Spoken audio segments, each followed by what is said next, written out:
Shalom, shalom à tout le peuple de Dieu, à tous les saints d'Élohim qui nous suivent de partout où ils sont. Que la paix de notre Adonai Yehoshua Hamashiach nous soit multipliée. Et nous sommes encore là dans notre chaîne, La Voix des Quatre Cornes de l'Autel. Continuons tout le temps, toujours à partager la parole.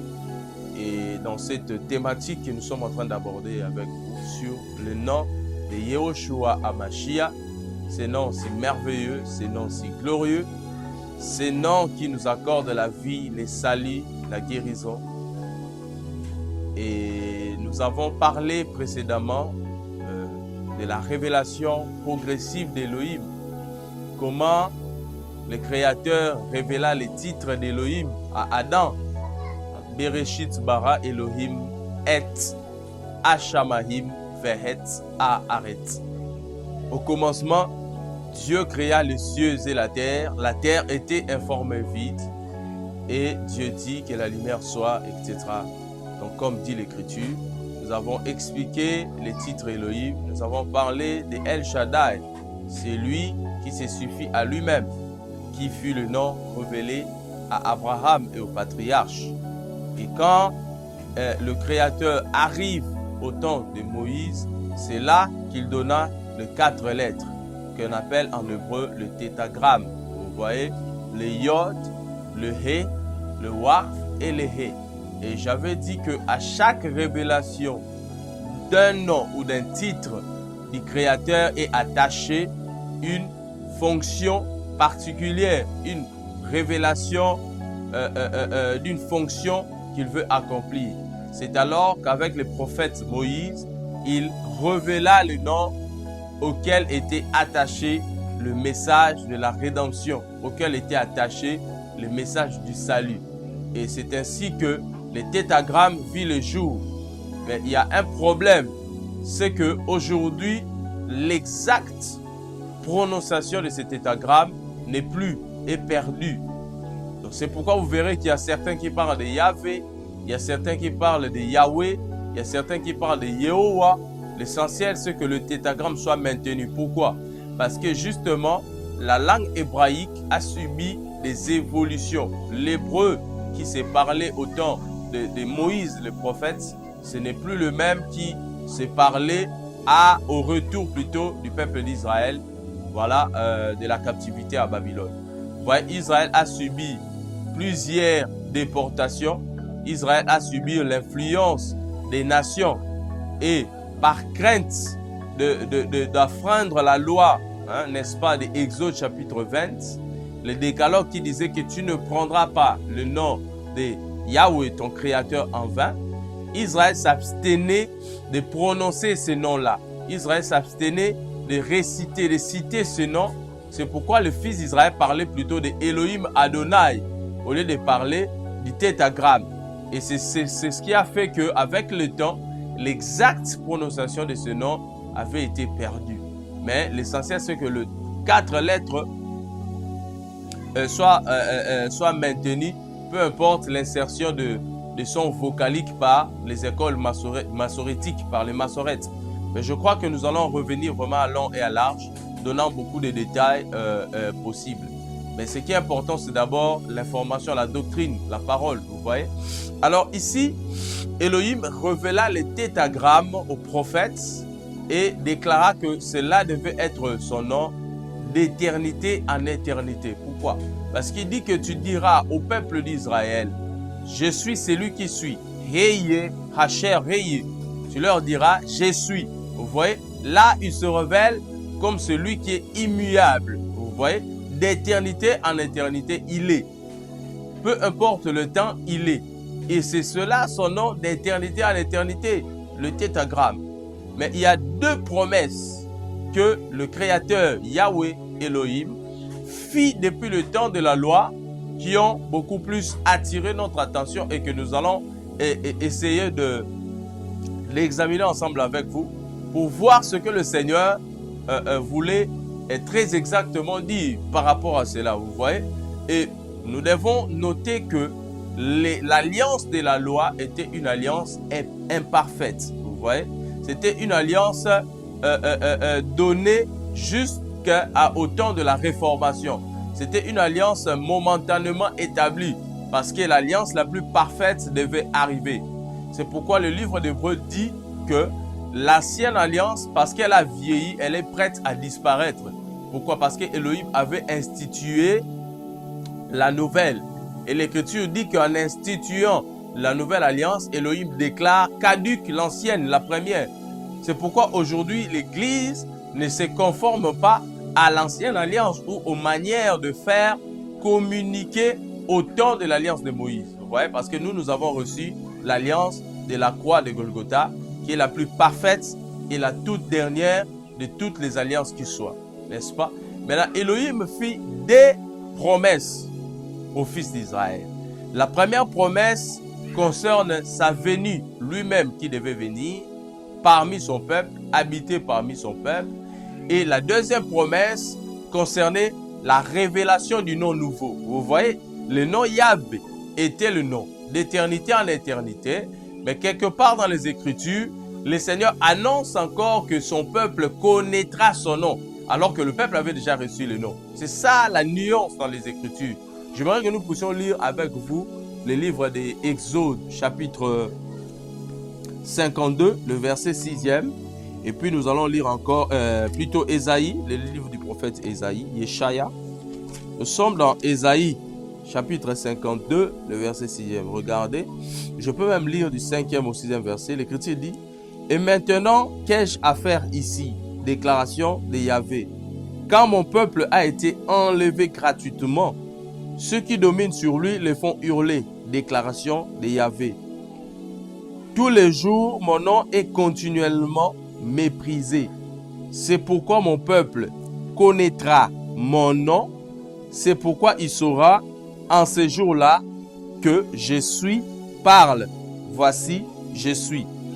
Combien sont beaux sur les montagnes les pieds de ceux qui portent la bonne nouvelle, qui publient la paix, de celui qui porte une nouvelle, le bonheur, qui publie le salut, qui dit à Sion, ton Elohim règne. Vous voyez, dans le livre de Yeshaya, Ésaïe, le chapitre 52, le verset 6e, Elohim qui avait révélé le nom d'éternité en éternité, déclare à nouveau que son peuple connaîtra son nom. Il annonce un temps qui devait arriver.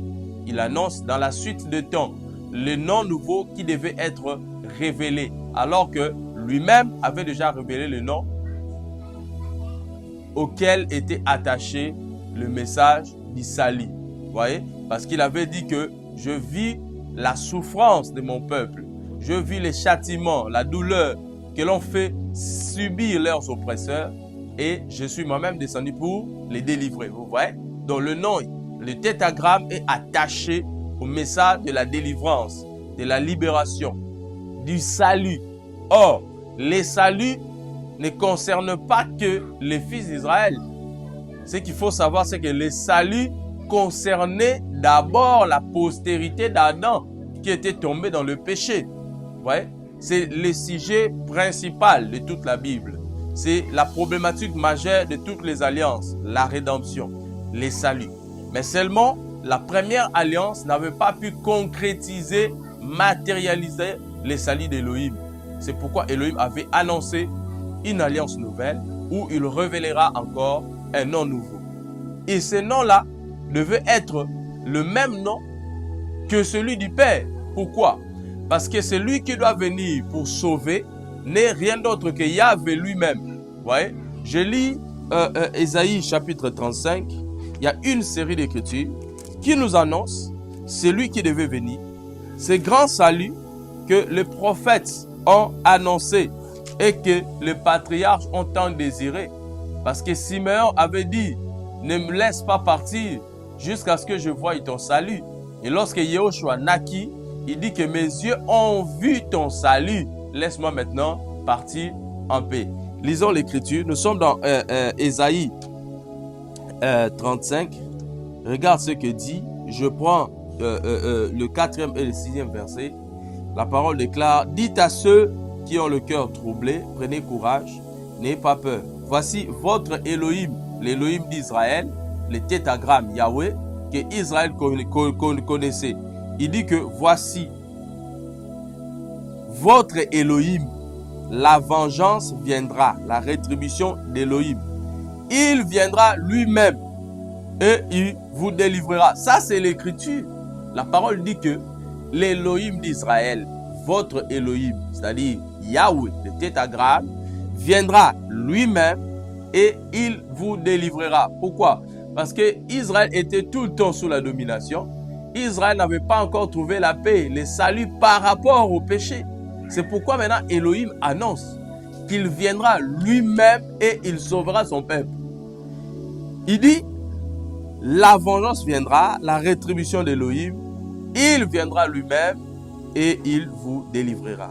Alors, les yeux des aveugles seront ouverts. Ça, c'est le signe de la venue du Père, les signes de la venue d'Elohim lui-même. Alors les yeux des aveugles seront ouverts et les oreilles des sourds seront débouchées plutôt. Alors le boiteux sautera comme un cerf et la langue du muet poussera des cris de joie, car des eaux jailliront dans les déserts et des torrents dans la région aride. Nous pourrons prendre encore Malachie chapitre 3. L'Écriture annonce encore que le messager de l'Alliance devait venir. Elohim lui-même devait venir. Elohim lui-même devait venir. Lui que le peuple a tant recherché. Nous sommes dans Malachie. Malachie chapitre 3.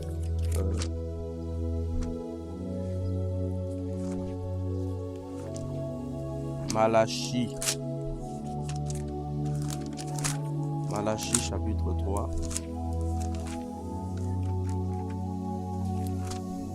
Malachie chapitre 3, regardez ce que l'Écriture dit à partir du premier verset. La parole dit ceci. Voici, j'enverrai mon messager, il préparera le chemin devant moi. Et soudain entrera dans son temple le Seigneur que vous cherchez, l'ange de l'alliance que vous désirez. Voici, il vient, dit Yahvé Tsevaot. Mais qui pourra soutenir le jour de sa venue? Qui pourra subsister quand il paraîtra? Car il sera comme le feu du fondeur et comme la potasse des foulons. Et ici, l'Écriture nous annonce, il y a vraiment beaucoup d'Écriture. Nous pouvons encore prendre Ésaïe chapitre 9, le verset 5e. Ésaïe 9, 5. Je prends Ésaïe chapitre 9. L'Écriture dit, car toute sandale de celui qui marche avec bruit et tous les manteaux roulés dans le sang seront livrés à l'incendie, dévorés par le feu. Car un enfant nous est né, un fils nous a été donné, et l'empire, la domination reposera sur son épaule. On l'appellera du nom de miracle, conseiller, El Gibor, père d'éternité, prince de paix. Pour accroître l'empire et un shalom sans fin au trône de David et en son royaume, pour l'affermir et le soutenir par le droit et par la justice de maintenant et pour toujours. Voilà ce que fera les ailes de Yahvé Tsevaot. Je prends encore pour finir Ésaïe chapitre 7, le 14e verset. La parole dit, c'est pourquoi Adonai lui-même vous donnera un signe. Voici la Vierge deviendra enceinte, elle enfantera un fils et appellera son nom Immanuel. Il mangera de la crème et du miel jusqu'à ce qu'il sache rejeter le mal et choisir le bien. Donc je crois que déjà le Seigneur commence à nous élucider, à nous illuminer, à nous éclairer par rapport à ce sujet, parce que Yahvé prophétisa par la bouche de ses saints prophètes qui devait lui-même venir pour sauver son peuple. Parce que dans le livre d'Ésaïe, il dit que celui qui est le seul sauveur, il n'y a point d'autre sauveur en dehors de lui. Il n'y a point de salut en dehors de lui. Il n'y a point d'autre salut en dehors de lui. Ça, c'est l'Écriture. Et il dit qu'il viendra lui-même et il sauvera son peuple. Vous voyez?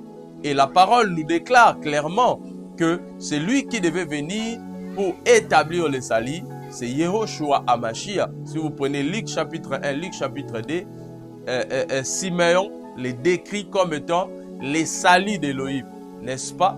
Et la parole nous confirme aussi dans Yohanan chapitre 1er que la parole a été faite chair et a habité parmi nous et nous l'avons contemplé, plein de gloire. Vous voyez, le salut qui devait venir, c'est le sauveur d'Israël, n'est-ce pas?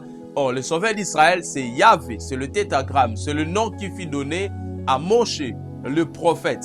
C'est lui qui devait venir pour libérer, c'est lui qui devait venir pour sauver, c'est lui qui devait venir pour racheter. Parce qu'à ce nom-là, Yahvé est attaché, n'est-ce pas, la notion du salut, la notion de la rédemption, la notion du rachat, la notion de la délivrance, la notion de la libération, n'est-ce pas? Mais la première alliance a été donnée pour un temps, n'est-ce pas? Pour un laps de temps. Parce que l'alliance de Moïse n'a pas apporté la rédemption, n'a pas apporté le salut. C'est pourquoi Yahvé avait annoncé qu'il viendra encore lui-même et que son peuple connaîtra encore son nom. Vous voyez? Et l'Écriture nous démontre clairement que Yahvé qui vient, qui sauve son peuple, que Yahvé qui vient, qui guérit les aveugles, qui guérit les malades, qui guérit les boiteux, c'est Yahushua HaMashiach. C'est ça même le fondement de tout l'évangile. C'est ça même les récits des apôtres.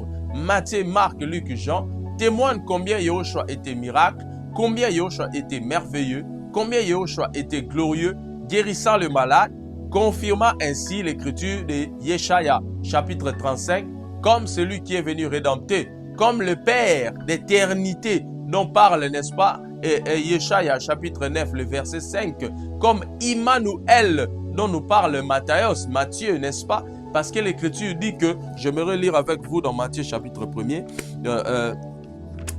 n'est-ce pas? Matthieu chapitre 1er, 21 à 23.